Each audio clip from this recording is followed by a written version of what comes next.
गुलाम वंश अर्थात slave dynasty. लेकिन क्या आप जानते हैं कि दिल्ली सल्तनत की नींव रखने वाले शासक असल में कभी गुलाम थे? और अंत तक देखिए, क्योंकि आखिरी तथ्य सबसे ज्यादा चौंकाने वाला है। 1206 ईस्वी में मोहम्मद गोरी की मृत्यु के बाद उसका सबसे विश्वासपात्र गुलाम कुतुबुद्दीन ऐबक सत्ता में आता है और यहीं से दिल्ली सल्तनत की शुरुआत होती है, जहां सत्ता किसी वंश पर नहीं बल्कि योग्यता पर आधारित थी। और यही बात गुलाम वंश को अन्य राजवंशों से अलग बनाती है। कुतुबुद्दीन ऐबक ने भले ही कम समय तक शासन किया, लेकिन कुतुब मीनार की नींव रखकर उसने ये स्पष्ट कर दिया कि ये केवल एक अस्थायी शासन नहीं है।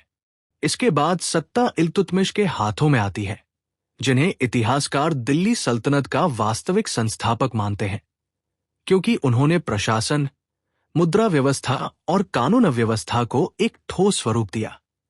यहीं एक बड़ा प्रश्न उठता है, क्या बिना राजवंशीय रक्त के कोई शक्तिशाली शासक बन सकता है?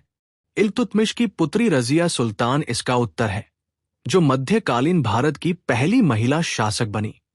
लेकिन एक चौंकाने वाला सत्य यह है कि उन्हें उनकी योग्यता से अधिक उनके स्त्री होने के कारण विरोध का सामना करना पड़ा।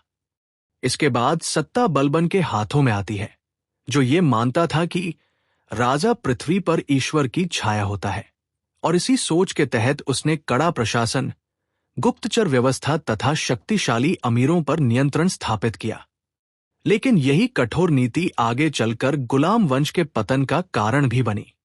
अब यहां सबसे महत्वपूर्ण प्रश्न ये है कि इतना सशक्त शासन तंत्र होने के बावजूद गुलाम वंश अधिक समय तक क्यों नहीं चल पाया? वास्तविक कारण केवल आक्रमण नहीं थे, बल्कि उत्तराधिकार की समस्या, आंतरिक संघर्ष और गुलाम प्रथा की सीमाएं थी।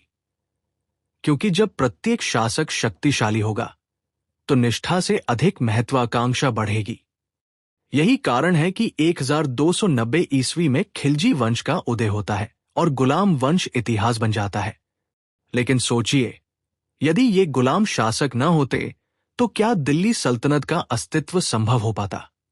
इसी प्रश्न के साथ हिस्ट्री विजन आपको मध्यकालीन भारत के उस यथार्थ तक ले जाता है, जिसे पुस्तकों में अक्सर संक्षेप में बताया जाता है, जबकि वास्तविक कहानी यहीं छिपी हुई है।